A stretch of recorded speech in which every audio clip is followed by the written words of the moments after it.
बात अगर प्रयागराज की हो और अकबर के किले का जिक्र न किया जाए तो ये अधूरा सा लगता है। प्रयागराज की पहचान, उसका इतिहास और इलाहाबाद से प्रयागराज बनने तक का सफर, इन सबका सबसे बड़ा गवाह है अकबर का किला।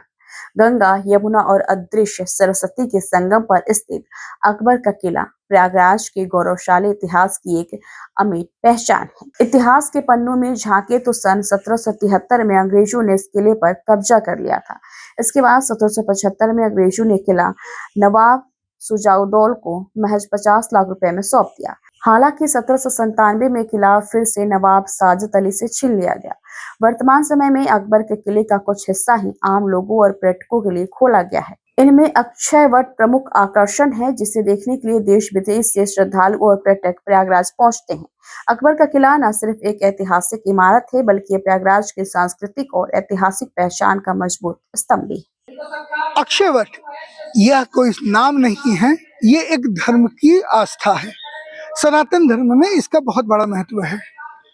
अकबर का किला जो कि 1583 में बनना शुरू हुआ और 1564 तक बना, उसके बाद दीन-ए इलाही धर्म की स्थापना जो अकबर ने 1582 में करी थी, उसके प्रतीक के रूप में इस किले में उन्होंने एक बहुत बड़ा स्थान तैयार किया, जिसमें से सबसे प्रमुख है अक्षय वट। मेरे पीछे ठीक आपको ये अक्षय वट मंदिर दिख रहा है और यही वो अक्षय वट है जो कि यहाँ पे स्थापित किया गया और उसके बाद लगातार इसकी पूजा होती चली आ रही है।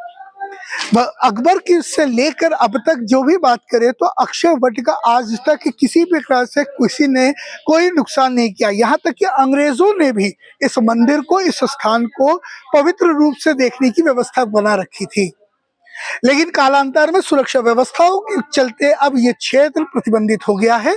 और इस आप इधर मैं आपको दिखा सकता हूं कि किस तरीके से दर्शनार्थियों की व्यवस्था की गई है, जो कि एक निश्चित दायरे में आकर यहाँ पर दर्शन करते हैं।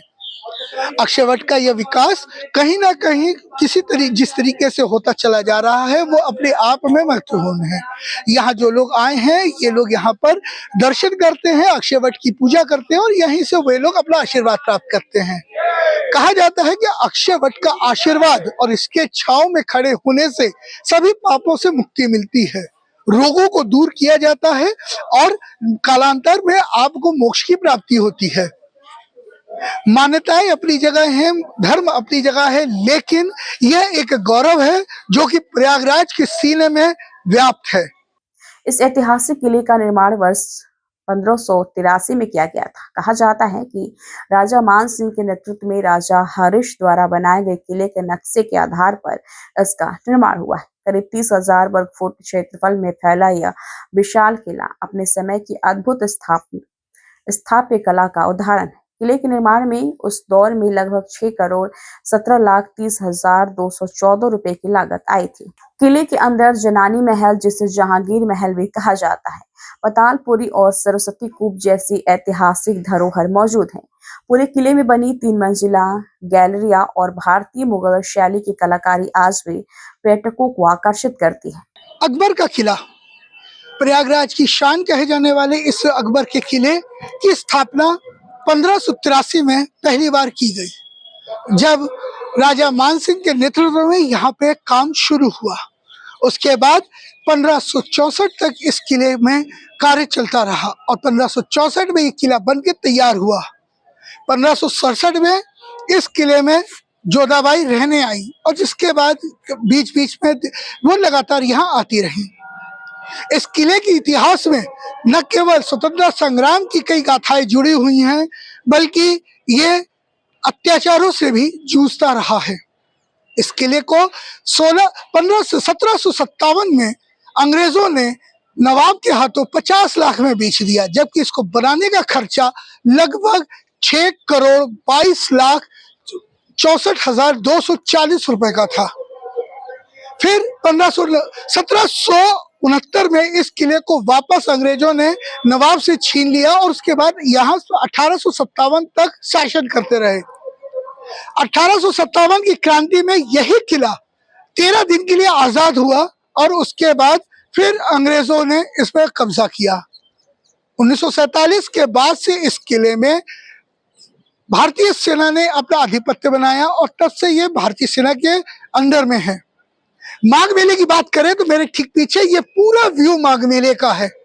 यहीं से एक समय पर अंग्रेजों के काल से लेकर एक निश्चित समय तक सरकार द्वारा पूरे माघ मेला को कंट्रोल किया जाता था।